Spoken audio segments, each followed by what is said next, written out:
I couldn't help but notice, here's Dale Jr. getting introduced over the weekend. The driver introductions, and then you're right after Dale Jr. So it went from everybody applauding and yelling and screaming, and then all of a sudden you got the booze. Yeah, and I've had that for a long time. But Junior and I, it's funny. I wouldn't call us friends, but we're not enemies. I mean, we don't go out and hang out all the time and whatnot. But we do talk to each other. We are cordial with one another and can have a good time. He actually invited us, surprisingly enough, to his 40th birthday party last year, and nice. We had a good time. So we've had some fun together. Who was the last man to leave Dale Jr.'s 40th birthday party? I wasn't there that long. No, I left. I left earlier than others. So I don't know who the last one was. Do you want to be liked? I think you always want to be liked, but sometimes you're not always liked. Even Dale Jr. I know some people that don't like him.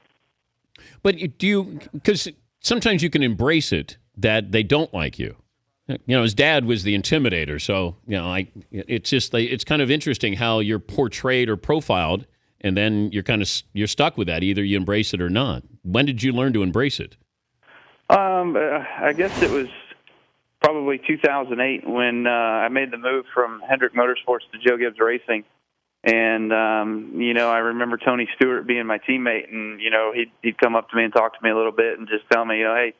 There's going to be people that like you. There's going to be probably even more that hate you, but just take what's coming at you and just live it and handle it the best you can, whatever. But I think one of the best things in that respect was just that it wasn't that you always had to be liked, or you didn't always have to have everyone like you just because you wanted that. You're not just going to change everybody. Their opinion of you.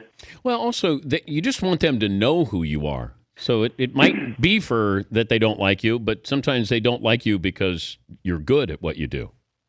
That's true. Yeah, I mean, I think, being good, winning a lot of races. I've won 144 races across all three series of NASCAR. It's, you tend to not make people all that happy and winning all the time. So, but the problem I kind of had, I guess, that I've gotten over, but was back in the beginning when I first came to NASCAR, and my first driver intros was I was just turned 18. It was Charlotte Motor Speedway, and it was my first now Xfinity Series race. And when they introduced me, I got booed, and I was like, okay, well, I haven't ever been here yet, so appreciate that. And, I guess I attribute that to, my brother ruffling some feathers, I guess, and just kind of me being the younger brother. I was already guilty by association and already given the, the wrong label. That damn Kurt Busch. Yeah, something like that.